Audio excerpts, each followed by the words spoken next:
시편 제1권 제1편. 복 있는 사람은 악인들의 꾀를 따르지 아니하며 죄인들의 길에 서지 아니하며 오만한 자들의 자리에 앉지 아니하고 오직 여호와의 율법을 즐거워하여 그의 율법을 주야로 묵상하는도다.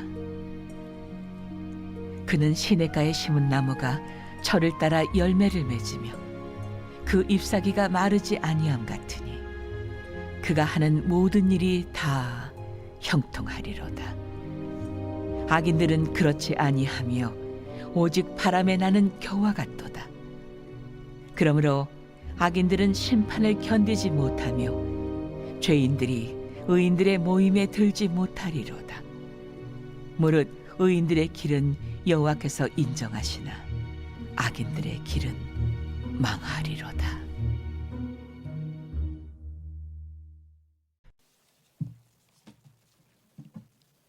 예, 안녕하세요. 아마존에서 선교하고 있는 지덕진 선교사입니다. 김창현 목사님 말씀하신 것처럼 2024년도에 아마존 선교를 위해서 들어갔습니다. 물론 이제 1965년도 어렸을 때 이민 갔었고요. 그다음 미국 가서 공부하고 또 한국 와서 공부하고 또 우리 김창현 목사님 이렇게 만나 뵙게 하고 그리고 또 우리 소풍교회가 처음 시작할 때에서부터 저희 아마존 선교회를 선교를 이렇게 후원해 주셔가지고 조금 전에 보신 그 비디오 영상처럼 지금 선교를 20년째 잘하고 있습니다. 이것이 모두 우리 소풍교회 함께 해주시고 기도해 주신 은혜인지 믿습니다. 감사합니다.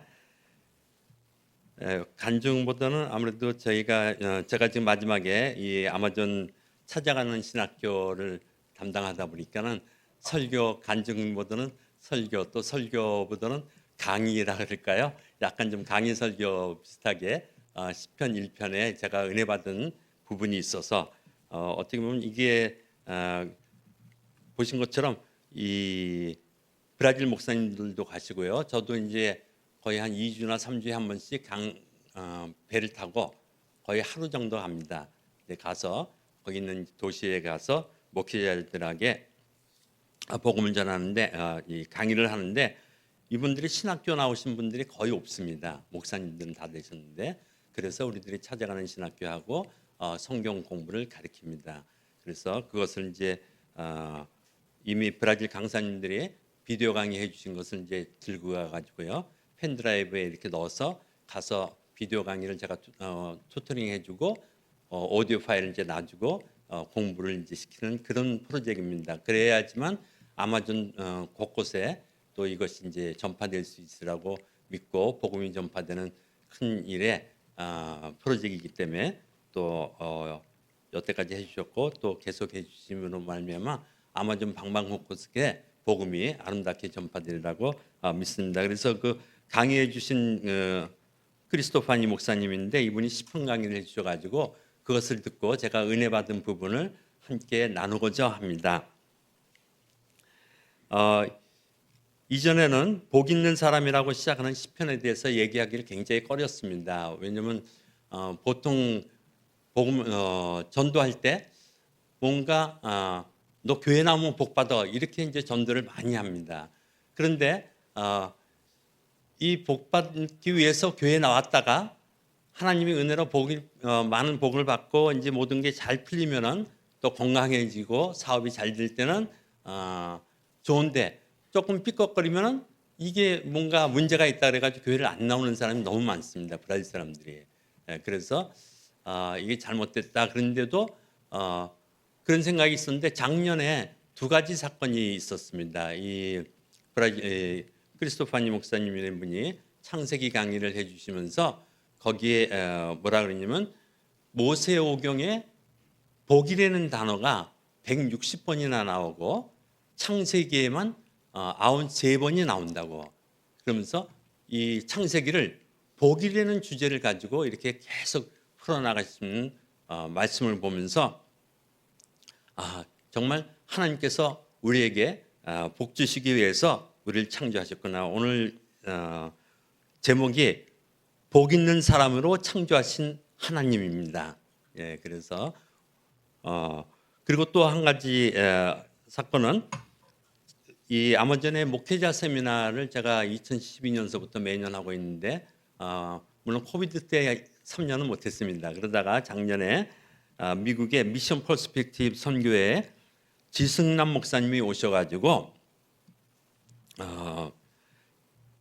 이 선교 언약 강의를 얘기하시면서 모든 민족에게 축복을 나누기 위해 축복받은 자 이런 주제로 창세기 12장을 말씀하셨습니다. 그래서 그 두 가지를 마음속에 새기면서 기도 가운데서 제가 처음으로 하나님 그렇죠. 저희 인간을 제 자신을 복주기 위해서 이 땅에 창조하셨네요. 이렇게 이 땅에 보내주셨네요. 하나님 감사합니다.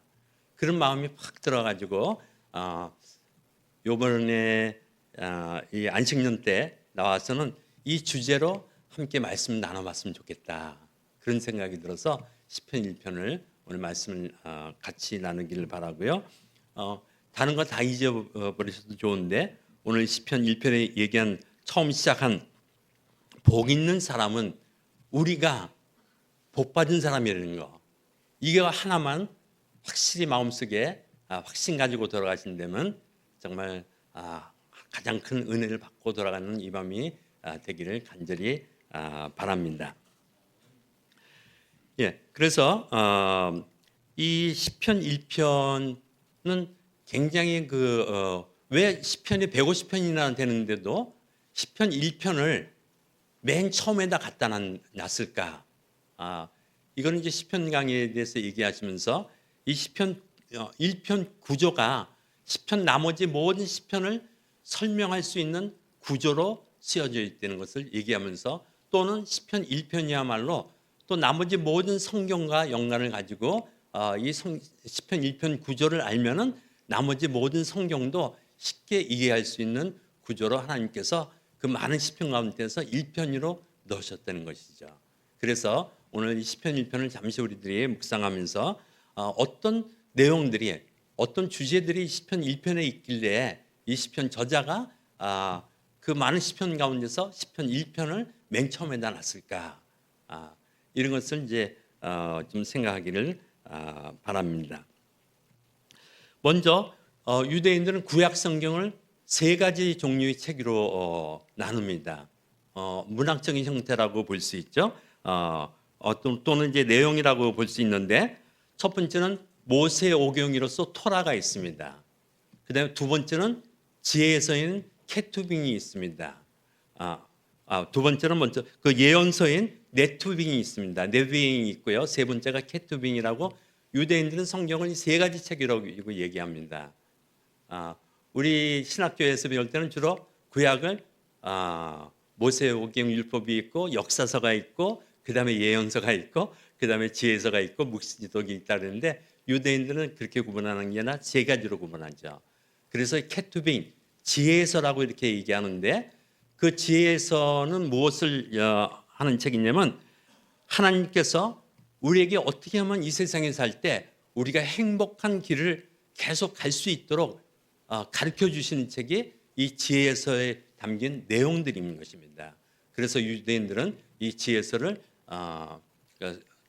시편이 이제 지혜서에 속하고 있는데 이 시편을 잘 우리가 깨닫는다면 이해한다면 하나님께서 우리가 이 땅에서 행복하게 살아갈 수 있는 길을 보여주신 것을 느낄 수가 있다는 것이죠. 알 수가 있다는 것이죠.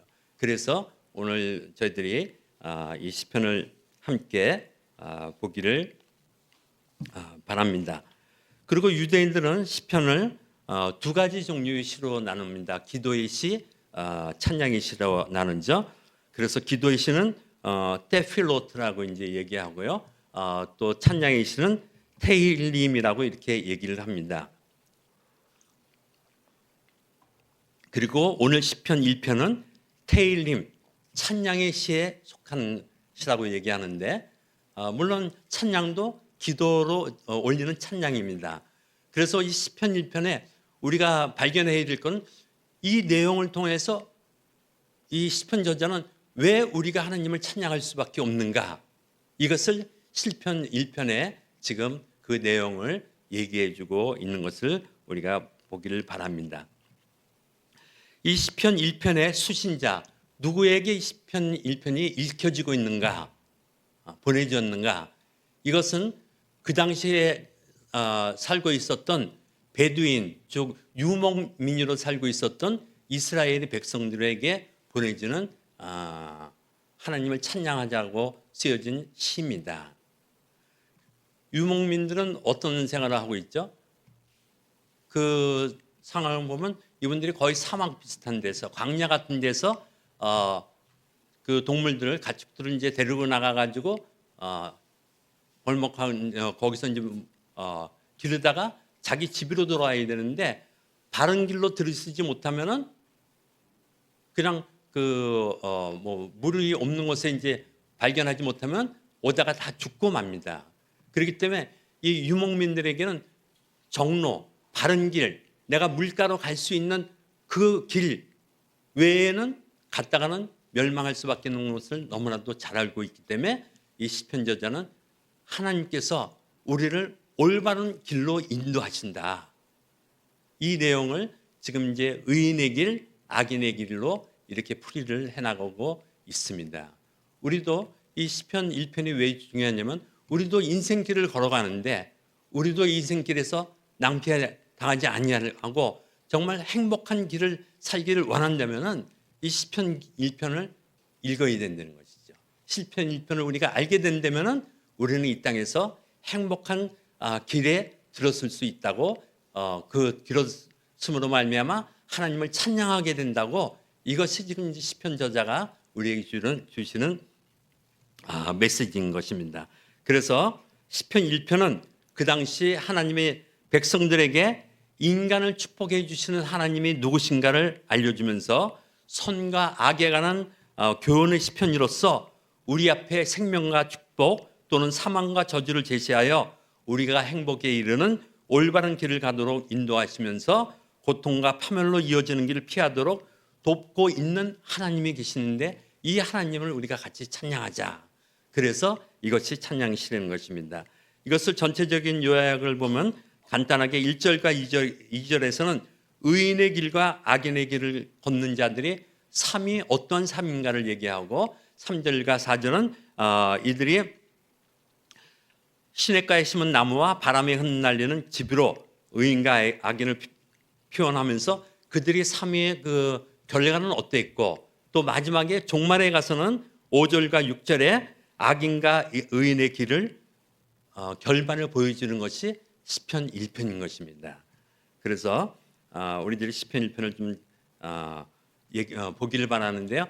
여기 대해서 지금 시편 1편에 여러 가지 요소들이 있는데, 첫 번째는 의인과 악인이라는 단어를 우리가 좀 주목해 봐야 되겠습니다. 의인은 시편 1편은 의인을 얘기하면서 너는 행복자로다, 이렇게 얘기하고 있습니다. 우리는 하나님께서 우리를 창조하실 때 우리에게 복 주셨다는 이 사실, 이것을 우리가 깨닫고 정말 이 시편 1편이 말한 것처럼 읽을 적마다 복 있는 사람은 있을 때 정말 내가 복 받았구나, 이것을 이제 느끼면서 이 시편 1편을 읽어나가야 된다는 것이죠. 그리고 먼저 그러면 복 있는 우리들은 하지 않는 세 가지가 있는데 무엇인가? 우리가 이 세상에 살면서 하지 않는 것은 악인의 길을 따르지 아니하고 죄인의 길에 서지 아니하며 조롱하는 자리에 앉지 않습니다라고 1편에 얘기하고 있습니다. 다른 말로 얘기하냐면 악인들은 세상적 꾀를 쫓으며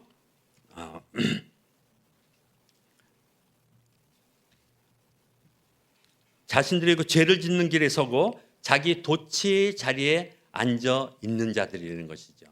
시편 14편 1절에는 어리석은 자는 그 마음에 이르기를 하나님이 없다 하도다. 저희는 부패하고 소행이 가중하여 선을 행하는 자가 없도다. 이러면서 악인들의 공통점은 하나님을 부인하고 하나님을 무시하며 하나님의 길을 걷지 않는 자라고 얘기하고 있습니다. 그래서 두 번째로 이제 나타내는 단어는 여기에 많은 단어들이 있지만은 율법이라는 단어가 두 번밖에 안 나옵니다. 시편에 더 많이 나오는 단어들이 있습니다. 의인이라는 단어가 여기 시편을 자세히 찾아보면 주격과 이제 의역을 통해서 10번이 나타납니다. 악인들은 7번이 나타납니다. 그런데 여기 지금 메인 포인트는 시편 저자가 얘기하기를 바라는 것은 가장 중요한 단어는 율법이다. 왜냐하면 이 율법이라는 단어로 말미암아 율법이 있는 사람은 의인, 행복한 사람이고 마음에 율법이 없는 사람은 악한 사람, 멸망의 길을 걷는 사람이라고 이렇게 단어에 구분짓고 있습니다. 오늘 이 세상에 많은 사람이 살고 있지만은 정말 하나님 말씀을 가슴에 품은 사람은 복받은 사람이고 이 세상의 모든 것을 가졌다 하더라도 그 마음에 하나님이 율법이 말씀이 없는 사람은 불행한 결말을 맺게 된다고 이렇게 확실히 보여주는 내용인 것입니다. 그래서 이 율법이라는 단어, 하나님 말씀이라는 단어 이것이 두 번밖에 나오지 않지만 그만큼 중요하다는 것이죠.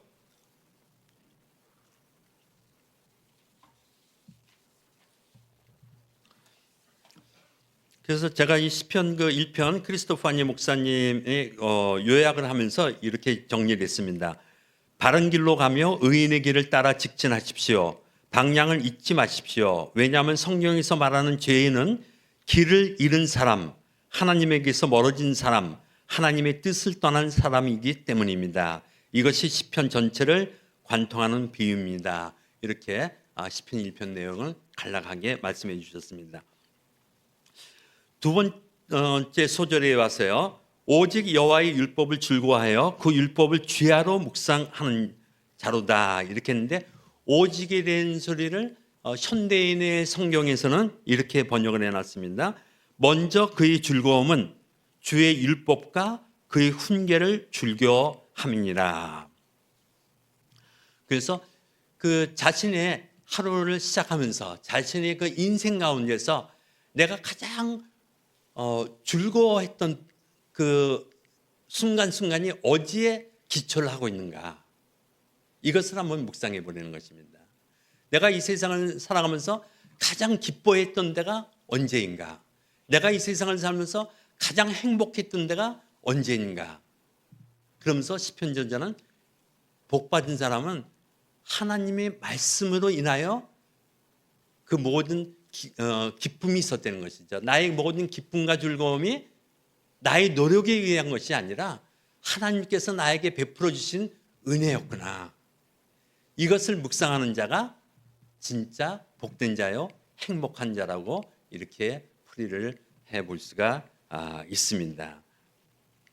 그래서 나의 즐거움을 주신 하나님을 인정하고 하나님께 감사드리며 찬양 드리는 것, 이것이 우리의 역할이라고 얘기를 하고 있습니다.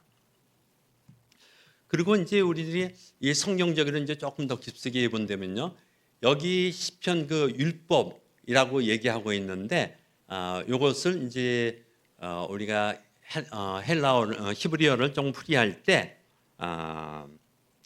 토라라고 이제 보통 얘기를 하는데요.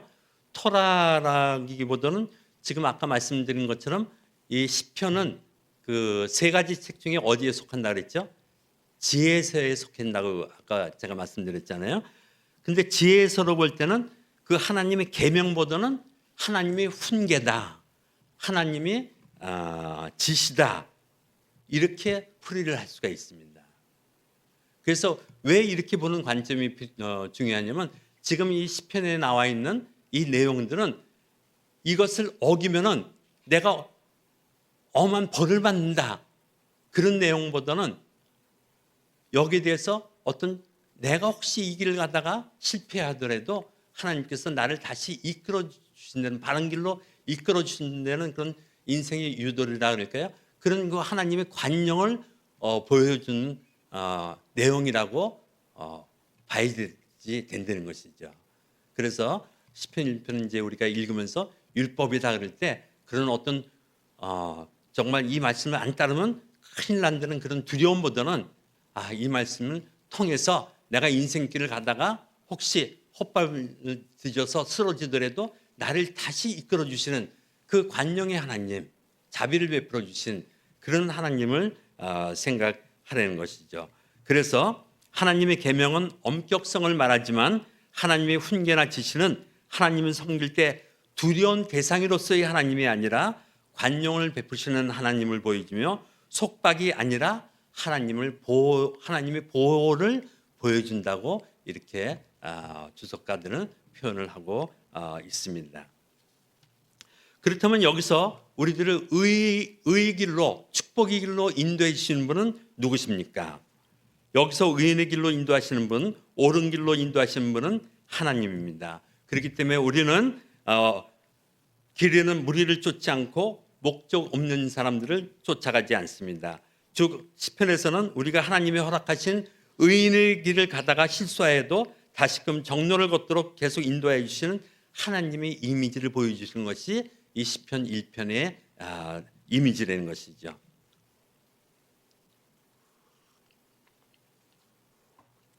그래서 시편 1편은 여러 번 읽다 보면 그 느낌이 옵니다. 그래서 이 느낌이 굉장히 중요한데요.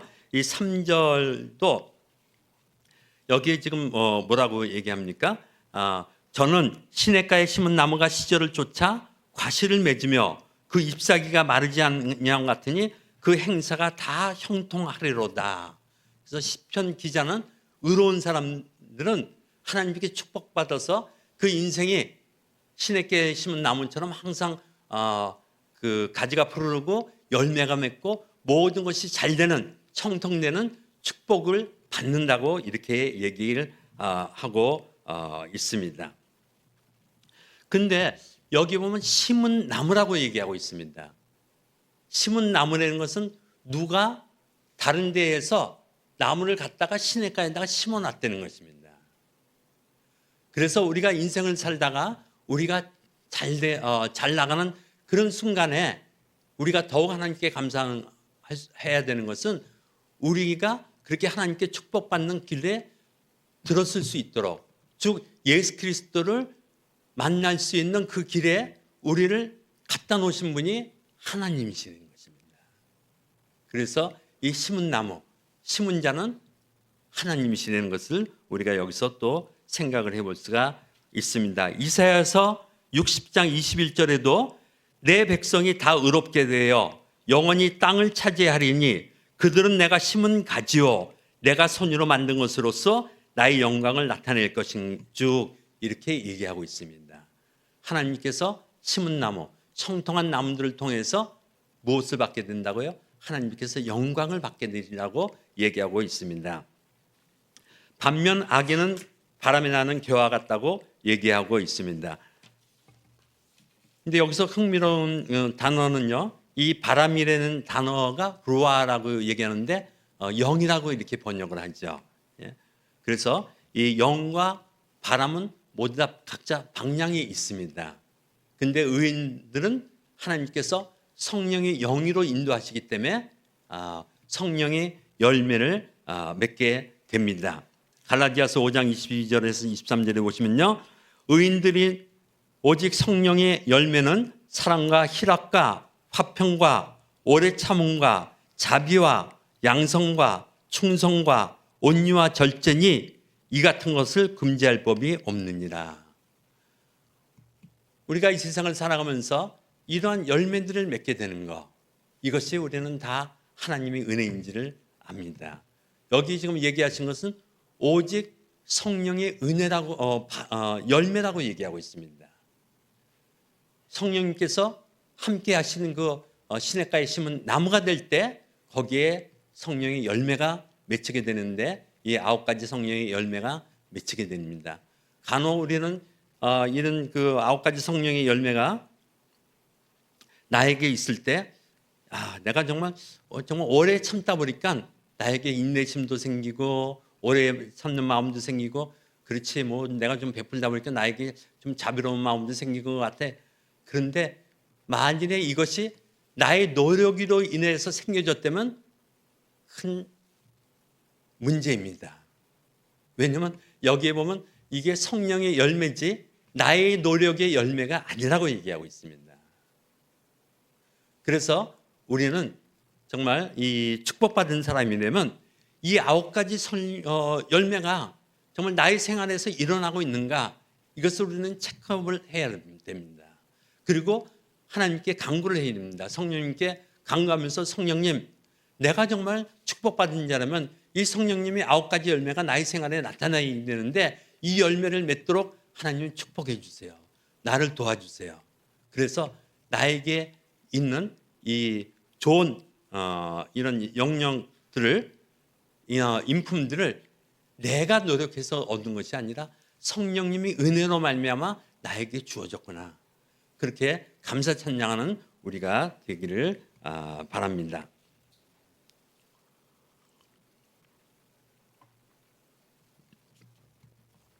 예, 그런데 그 악인의 길은 그 나무잎에서 떨어져 나간 마른 나무잎처럼 바람의 나루는 겨와 같다고 이렇게 얘기하고 있습니다. 그리고 그들의 길은 이제 망하리라 그랬는데, 여기에 의인은 도리어 하나님께서 인정하신다고 얘기하고 있습니다. 근데 이 인정하다는 이제 폴티게스나 원문에 보면 알다라고 얘기하고 있습니다. 안 되는 것은 지식적으로 안 되는 것이 아니라 친밀관과 동료의 관계를 표현하는 말이 히브리어로 알다인 것입니다.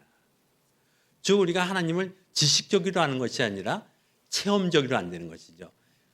너 복 있는 사람이요 한 것을 내가 그냥 내가 복을 받았나, 진짜 받았나 보다, 그냥 이렇게 받아들이는 것이 아니라 복 있는 사람으로 체험하는 그 하루하루를 살아갈 것을 지금 시편 저자는 우리에게 물어보고 있는 것입니다. 네가 복을 받았는데 왜 복받지 못한 사람처럼 살아가고 있느냐. 혹시 우리는 이런 책망을 받을 수 있을지도 모릅니다. 여호와께서 출애굽기 13장 21절에 보면요, 여호와께서 그들 앞에 행하사 낮에는 구름 기둥이로 그들의 길을 인도하시고 밤에는 불 기둥이로 그들에게 비추사 주야로 진행하게 하시니 낮에는 구름 기둥 밤에는 불 기둥이 백성 앞에서 떠나지 아니하리라. 하나님의 인재하심을 보여주는 것이죠. 우리 인생에 하나님께서 항상 친밀하게 우리와 함께 계십니다. 즉 우리에게 즐거운 사건이 있을 때나 특히 어려운 일이 있을 때에도 하나님께서 함께 하시며, 특히 나의 인생길에 따른 어떤 시련이 있을 때에도 하나님의 주권 속에서 그 시련이 나에게 꼭 필요해서 나에게 꼭 있어야 되는 최선의 길이기 때문에 나에게 허락해 주셨다는 것을 우리가 믿을 때 하나님께서는 영광을 받으시게 됩니다. 저희 집사람이 이번 안식년에 들어와서 여성 검사를 받았는데 갑자기 암이라는 선고를 받아가지고 3주 안으로 저희들이 이제 수술을 했는데요. 참 그때 제가 이 말씀을 준비하고 있었습니다. 그러면서 굉장히 이번에는 어쩌면 나 혼자 아마존으로 돌아가지 될지도 모르겠다, 그런 그 불안감도 있었지만은 이 말씀을 준비하면서 복 있는 사람이라 그랬는데, 내가 어떤 형편에 처하더라도 그것이 나에게 최선의 길이라고 내가 외쳐야 되는데, 이 지금 내가 처하는 형편을 내가 혹시 낭망하고 불안해하고 원망한다면 내가 이 말씀을 못 전하지. 그런 생각을 주시고 믿음으로 하나님 이 길이 최선의 길은 저는 믿겠습니다. 그랬을 때 도리어 편안한 마음을 주시고 수술을 잘 마치고 또 암이 이전이 안 됐다는 그런 축복까지 받을 수가 있었습니다. 그렇게 우리는 하나님께서 나를 정말 축복의 길로 인도하신다는 이 사실, 이걸 통하여서 복받은 사실을 우리가 믿기를 바랍니다. 그래서 창세기 1장 28절에 보면 하나님께서 그들에게 복을 주시며 그들에게 이르시되 생육하고 번성하여 땅이 충만하라, 땅을 정복하라, 바다의 고기와 공중의 새와 땅에 움직이는 모든 생물을 다스리라 하시니라. 하나님께서 처음 인간에게 하신 말씀이 복을 주며라고 얘기하고 있습니다. 그리고 타락한 그 아담과 죄로 말미암아 타락했을 때 아브라함을 부르셔가지고 내가 너로 큰 민족을 이루고 내게 복을 주어 내 이름을 창대케 하리니 너는 복의 근원이 되리라.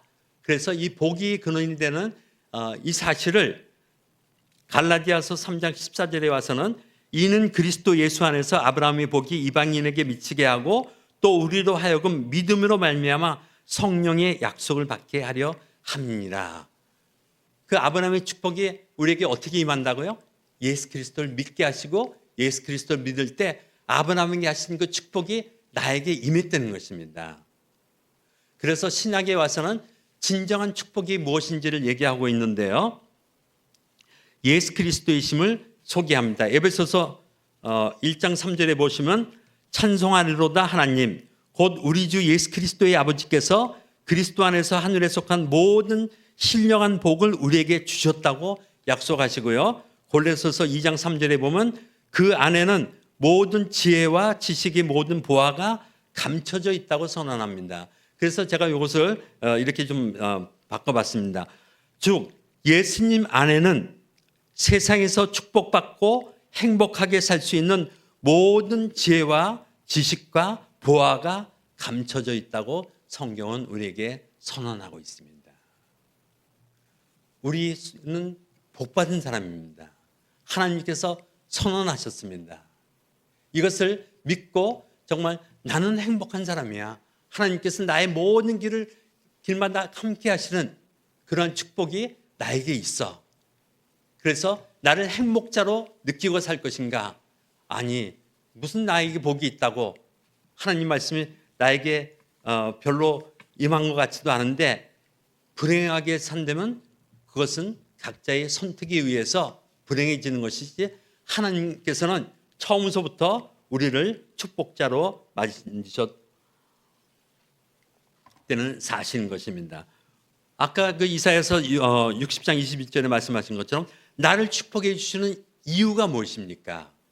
심은 나무를 통하여서 하나님께 영광을 받게 하시기 위해서 우리의 삶에 대해서 형통함을 주신 것, 예수 그리스도를 통해서 우리를 축복해 주시는 이유는 우리가 잘 되고 축복받을 때 이것을 간증하라고 우리가 예수 그리스도를 통해서 그 복이 참 모든 세상에서 가질 수 있는 귀한 지식과 지혜와 보화가 내 속에 있다는 것을 우리가 확신하고 간직하고 생활하면서 다른 사람에게 이것을 전파하는 축복이 우리에게 있기를 바라는 것이 하나님의 뜻입니다. 그래서 이런 복받은 사람으로 축권을 주신 이유는 특권마다 의무가 따릅니다. 그것은 예수 그리스도가 참된 복이라는 것을 내가 먼저 누리고 이것을 간증하고 선포하고 나가는 하나님의 백성의 대열에 드는 복이 소풍교회 모든 성도들에게 함께 하시기를 바랍니다.